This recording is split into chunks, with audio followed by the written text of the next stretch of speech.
코야드 미국 총재 림프님 인터뷰를 기사를 몇 개 봤는데 코야드 시스템의 기저에는 가정에서의 부모와 아이 간의 대화가 꼭 있어야 되고 그리고 학교에서 코야드를 이런 클럽식으로 진행했다고 하면은 그 효과가 가정에까지 연결이 돼야지 성공적으로 이루어지고 있다고 말씀하셨는데 아이들이 사춘기를 거치잖아요. 그러다 보면 부모와의 대화하지 않는 시간이 있을 거고 모든 아이들의 가정 환경이 좋지만은 못할 수 있으니까 마약 예방의 사각지대에 놓여있는 이런 아이들한테는 어떤 교육을 좀 더 할 수 있는지 그런 방향성이나 대안 측면에서 학교에서 가정까지 이어져야 되는데 그게 안 되면은 어떤 그렇죠. 부분이 있어요? 코야드 동아리는 소통할 수 있는 거리가 항상 주어집니다. 엄마 오늘 나온 유인물인데요. 엄마 저기 그 마리화나에 대해서 지금 어떻게 생각하세요? 마리화나 네덜란드에 대해서 어떻게 생각하세요? 니코틴에 대해서 어떻게 생각하세요? 이게요 보면은 보시다시피 보상회로를 너무 자극해서 뇌를 망가뜨린다는데 이거에 대해서 그래서 배운 것이 전달이 되는 거죠. 그 대화 자체가 교육이 돼요.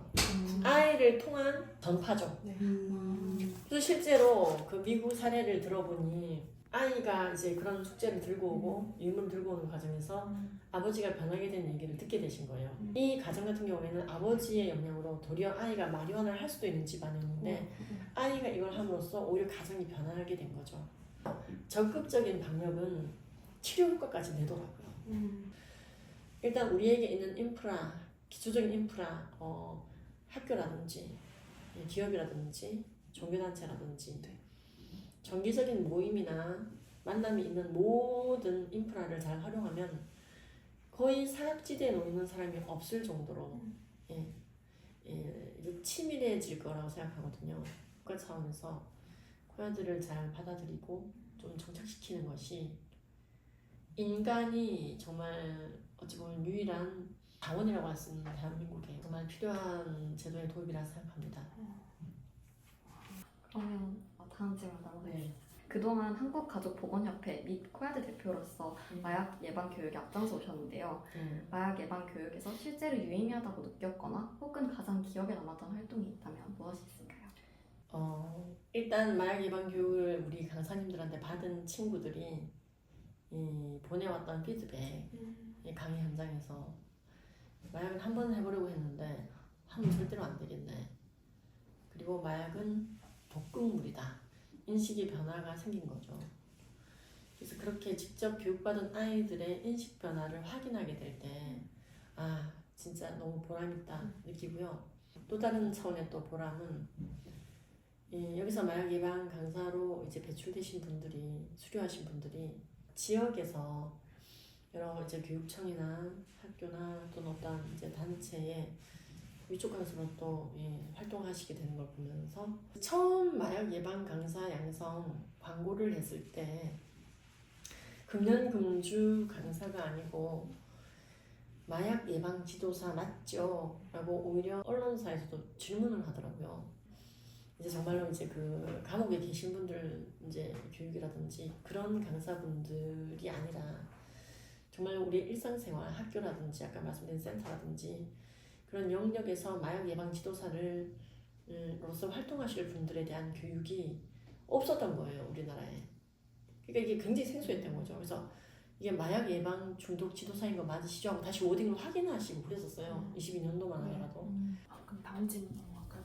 마약 예방을 위해 일반 대중이 할 수 있는 일은 무엇이 있을까요? 인데 이제 말씀 듣다 보니까 코야드 시스템을 학교에도 구축할 수 있고 또 부모와 자식 간의 이렇게 친밀한 관계를 통해서 계속 전파될 수 있다라는 건 이해가 됐는데 그럼 현재 뭔가 저희 대학생으로서 그리고 일반 시민들이 어쨌든 그게 있다는 건 알아야 하잖아요. 그럼 먼저 빨리 이렇게 확산시키고 알릴 수 있는 방법은 뭐가 있을까요? 제가 생각하기로는 그렇습니다. 마약은 치료도 중요하지만 치료하지 않으면 이건 사망이니까요. 예방이 굉장히 중요하다는 것에 대해서 먼저 국민들이 공감대가 형성되는 게 되게 중요하고요. 그 예방 교육의 시작점은 마약 자체가 가지고 있는 위험성에 대한 인지를 제공하는 거예요. 지식을 제공하는 거예요. 그럼 내가 좀 알아야 되잖아요. 기존에 지금 기성세대들이 차세대에게 간단하게라도 마약에 대한 경각심을 불러일으킬 수 있는 생활 속에서의 방역, 가정이 됐든 학교가 됐든 뭐가 됐든 좋아요. 유치원이 됐든 뭐가 됐든 간단하게 정말 3분 컷으로라도 아이들에게 마약에 대해서 정리해 줄 수 있는 기본적인 훈련이 되어져 있는 것. 그래서 어머 지금 뉴스에 또 누가 나왔어.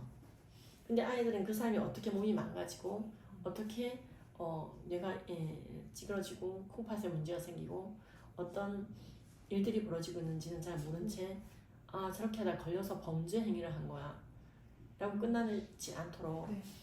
그걸 접할 때 베르테르 효과가 날 수 있다는 걸 기억하고 아이들에게 간단하게라도 아까 말씀드린 것처럼 3분 코스라도 저 사람이 지금 마약을 했다거나 마약은 신경을 차단해서 삶을 좀비로 만들어 버리거나 그걸 하지 못하게 됐을 때 기름을 끼얹는 것 같은 통증을 느끼게 되거나 그런 것 때문에 또 다른 약에 손을 대게 되고 그렇다고 그걸 자꾸만 하게 되면은 그 독성 때문에 오장육부가 망가지게 되는 그런 끔찍한 일들을 겪게 되는 거야. 그래서 마약을 하는 사람들은 결국 죽고 끝나는 거야. 끔찍한 고통 속에서, 끔찍한 고통 속에서.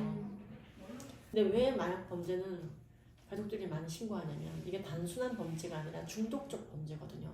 중독되는 것이고 환자가 되는 것이기 때문에 신고율이 높은 것이죠. 마약은 재범률이 52%예요. 거의 한다고 보시면 돼요. 그렇기 때문에 정말로 예방 효과가 있는 나이 때 누구라도 3, 4분 컷으로 방금처럼 설명하기 어렵진 않거든요. 이 정도 책이라도 같이 펼쳐놓고 가정에서 5분이라도 토킹 어바웃 해라. 뉴스는 수십 건이 나오는데 부모는 저렇게 뉴스가 많이 나오니까 애들이 무서운 줄 알겠지. 깜빵 갔다잖아. 유명 연예인 인생 종쳤다잖아. 그러니까 안 하겠지. 그러니까 그게 착각이에요. 아 저렇게 마약하면 인생 종치는구나 하고 스스로 각성되고 자제력을 가진 애들이 있지만 그렇지 않은 아이들 얼마나 좋으면 안 가진 건 없는 사람도 저렇게 될까. 이제 그런 효과를 낸다는 거죠. 그래서 3분 컷으로라도 설명할 수 있을 정도의 마약 관련 기초교육을 받으시라. 정말로 가정마다 코야드 세운다는 마음으로 가장이 됐던 엄마가 됐던 한 사람이 이번에 그래서 저희 마약 예방 지도사 7기 때 등록하신 분들이 어떤 분들이 있냐면요. 부동산 하시는 분, 학교 교사, 그 다음에 이제 성직자, 목사님들, 그러니까 굉장히 다양해요. 그러니까 국가에서 할 게 아니라 이게 이제는 가정에서 그냥 다 개개인이 교육을 할 수 있게끔 좀 뿌리를 내려주는 저 3분 컷으로라도. 그래서 되게 책을 얇게 냈어요. 이걸 얇게. 쉽게 읽고 집에 굴리기만 해도 되게. 그래서 마약 예방 인프라가 증가해야 돼요. 네. 마약 예방 책자, 마약 예방 교육, 예방송 등 있잖아요. 교육으로만 끝나는 게 아니고요. 어떤 이제 책이라든지 슬로건이라든지 진짜 곳곳에 그 문제점을 구체적으로 알리는. 단타적으로 마약은 노라는 메시지만으로 되게 약해요. 아까 말씀드린 것처럼 베르테르 효과를 낼 수 있기 때문에 그런 부분을 생각해야 됩니다. 좀 구체적인 접근의 교육. 구체적인 접근. 왜냐면 그 하나죠. 담배를 봐도 옛날에 맞아요. 담배 그게 이제 생겼잖아요. 그 막 사진 그거 딱 본 순간 저는 그렇죠. 와 싶었거든요. 그래서 담배 노담 아무리 해도 맞아. 그 최소한의 3초 컷이 필요하거든요. 네. 그래서 그런 거죠. 사실 저도 추가적으로 질문지 없는 질문인데요. 아까 연예인 말씀을 하셨잖아요. 연예인들이 마약을 하고 나서도 다시 복귀를 하는 경우가 있잖아요. 혹시 그에 대해서는 어떻게 생각하세요?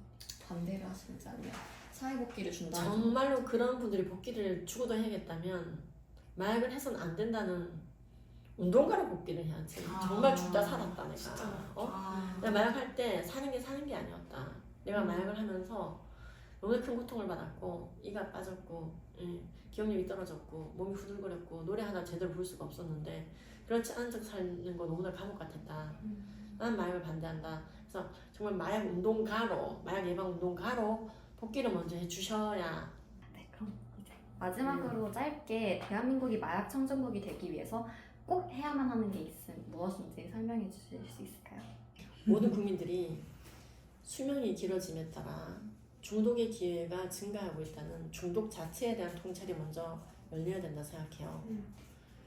사람이 살아있다 하더라도 무언가에 중독되면 알코올이든 마약이든 뭐 도박이든 중독되고 나면 사람으로서의 기능을 하지 못하게 됩니다. 또한 개인의 문제가 아니라 사회 전체의 문제가 되기도 하죠. 그래서 이 중독 자체에 대한 이 통찰과 교육이 일반화돼야 된다 생각합니다. 먼저 네. 너무 중독에 대한 교육이 우리가 너무 없어요. 지금 우리 성폭력, 성매매 예방 교육 의무화 교육이잖아요. 네. 그것처럼 중독에 대한 예방 교육을 의무화하는 게 되게 중요하고요. 제도적으로. 그리고 그렇게 제도화된 상황 속에서요. 정확하게 특히 마약 부분은 이 양력적인 교육, 그 다음에 또 그 대신 할 수 있는 것들이 어떤 것인지 대안을 제시해주고, 그리고 마약이 합법화된 나라들의 문제점을 먼저 타산지석 삼는 굉장히 적극적인 마약 예방 교육, 방역 시스템의 도입을 위한 노력이 필요하다고 생각합니다. 그러면 먼저 지금 당장 이 인터뷰를 보신 분들에게 먼저 제안하기로는 마약의 독성에 대해서 마약 하던 분들이 어떻게 깜빡하느냐가 아니라 네. 마약의 독성에 대해서 3분 컷으로라도 설명하려고 노력하시고 저희 협회로 문의하셔도 되고요. 이게 굉장히 오랜 기간 교육을 받으셔야지 되는 게 아니거든요. 일정 시간 투자하면 평생 오고 가는 세대들을 교육할 수 있어요. 나의 조카를, 나의 자녀를, 나의 제자를, 나의 이웃을, 나의 배우자를, 나의 가족들을, 나의 이웃들을. 그래서 내가 그 일을 한번 해보겠다 하는 마음으로 남한테 미루지 말고 터지고 나면은 그때부터는 어떤 노력을 부어도 참 힘듭니다. 지금 당장 right now 이렇게 유력한 마약 예방 교육 시스템을 한 번이라도 하나의 드라마 정주행하는 정도 시간만 투자하셔도 전문가 되실 수 있습니다. 제가 봤을 때 적어도 내 주변을 지킬 수 있는 정도의 전문가는요. 그래서 이렇게 활동하게 되신 분들이 많고요. 여러분들 화이팅입니다. 혹시 마지막으로 마약 예방 관련해서 못다한 말씀 있으면 한마디 해주시면 될것 같습니다. 네. 우리나라는 지금 그래도 골든타임인 것 같습니다. 적어도 미국이나 네덜란드처럼 돼 있지는 않거든요. 그래서 이 골든타임을 골든타임이라고 인지를 해야 되는데 그게 안 되는 게 제일 문제인 것 같다고 아까 말씀드렸잖아요.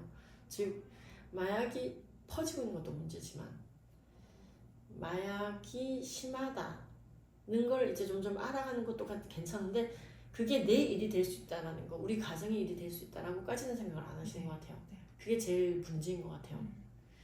그래서 이러한 것에 대한 이제 각성이 빨리 필요하고 이를 위해서 민과 관이 힘을 합쳐서 노력을 하는 게 정말 필요하다고 생각합니다. 작년에 우리나라가 37만 명이 사망했고 24만 명이 태어난 나라인데요. 인구 절벽이죠. 그 와중에 마약으로 걸려든 분들은 토탈 2만 5천 명 정도. 그러니까 곱하기 30을 해야지 마약의 정수거든요. 80만 정도가 마약을 한 겁니다. 지금 24만 명이 태어나고 80만의 마약에 가담을 했다. 정말 우리나라가 너무나 이렇게 우두둑 위험 가운데 놓이게 되고 무너지는 게 느껴지는 사람인데 우리 도시는 괜찮아요. 마약이 없는 것 같아요. 이런 얘기를 하시는 얘기를 들으면 각 이제 여러 그런 단체들과 일하고 있는 입장에서 좀 걱정이 됩니다. 그래서 최근에 이제 그 강릉 같은 경우에는 진짜 마약 특구라고 해서 열심히 이제 16개 단체들이 이제 공조해서 마약 교육을 한다든지 캠페인을 한다든지 어떻게든 마약과의 전쟁을 시작했어요. 그래서 저도 이제 그것 때문에 같이 강남구에 자주 가게 되고 그 청소년 재단과 일하게 되고 이런 일들이 많아지고 있는데 굉장히 저는 이런 게 필요하다고 봅니다. 각자의 도시가 마약 특구라고 생각하고 방역을 지금 시작해야 미국처럼 되지 않고 네덜란드 같이 되지 않습니다. 인터뷰 응해주셔서 감사합니다. 그러니까 정리를 해보자면 나는 아닐 거라는 뭔가 내 자식은 아닐 거라는 그런 안일함과 그리고 우리가 이때까지 대한민국 사실 마약과는 좀 거리가 먼 나라잖아요. 거기서 오는 무지함? 모르니까 그냥 그 생각 때문에 아직까지 대처를 하지 않고 있는 게 현실인 것 같은데 그래서 오늘 이렇게 인터뷰를 듣다 보니까 마약 예방이 중요하다는 건 알고 있었는데 진짜 마약 예방 교육이 실생활에서 정말 전반적으로 이루어져야 되구나라는 걸 알 수 있었던 인터뷰였던 것 같습니다. 그리고 덤으로 마약은 꼭 중독만이 문제가 아닙니다. 중독이 아니어도 일회성 사용으로 망하는 케이스가 뭐냐면요. 여러분 들어보셨을 거예요. 버닝썬 사건, 물뽕, GHB 이거는 몸에서 빠져나가는 속도가 굉장히 빠르기 때문에 자신이 그 GHB를 음료 가운데 자기도 모르게 먹게 되었을 때 기억은 끊어지지만 제대로 활동을 하는 것처럼 보여지게 되고, 즉 타의가 아니라 자발적으로 성관계에 응한다든지 경찰에 신고를 하고 이제 CCTV를 확인할 때 어쨌든 자발적으로 움직인 것 같은 게 다 확인이 되니까 문제가 되고요. 정말로 하다못해 혈액 검사를 한다더라도 방광기가 너무나 짧은 약이기 때문에 체내를 빠져나가는 속도가 너무나 빠르기 때문에 거의 100% 무혐의 나와요. 그래서 이러한 일을 겪은 여성분들은 단 한 번의 마약 투약 사건이지만 평생 가는 트라우마를 가진 채 괴로워하며 살게 됩니다. 이것은 또 마약의 또 다른 문제가 되겠죠. 네. 별개의 문제가 되죠. 그래서 마약이 가지고 있는 중독은 대표적인 문제이고요.